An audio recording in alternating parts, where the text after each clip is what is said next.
Now second thing, facilities. आपको clear होना चाहिए कि आपको कौन सी फैसिलिटीज़ चाहिए। आपको लिफ्ट चाहिए, आपको एसी चाहिए, आपको गीज़र चाहिए, आपको फर्नीचर रेंट करना है कि आपको बाय करना है। बेसिकली आपको पता होना चाहिए कि आप टाइप ए के लोग हो या टाइप बी के लोग। अगर आप टाइप ए से हो then you'll have to consider कि थोड़ा सा रेंट हाई होगा as compared to a match box which is completely empty and you are not a DIY warrior, so you have to take actions accordingly.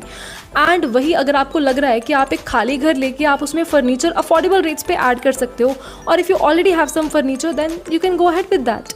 And if you think that fully furnished houses are very expensive in your area, then you can go ahead with the Rent2Mojo app which will rent your furniture at a very affordable prices. तीसरी और सबसे ज़्यादा important बात जो है आपका budget.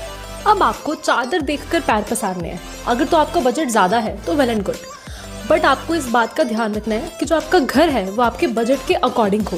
Fully furnish और एक खाली घर, अनफर्निश घर, आप दोनों को कंसिडर कीजिए। अगर आपको लग रहा है कि फर्नीचर के साथ आपको घर अफोर्डेबल रेट्स पे मिल रहा है then you should definitely go for that. लेकिन अगर आपको लग रहा है कि एक अनफर्निश घर में अगर आप फर्नीचर लेके आएंगे आप उसको ज़्यादा बेहतर बना सकते हैं, तो आपको उस ऑप्शन को भी एक्सप्लोर करना चाहिए एंड कंपेयर करना चाहिए। अब अगर मैं अपनी ही बात करूं तो मुझे एक पेंट हाउस बहुत अच्छा लगा था।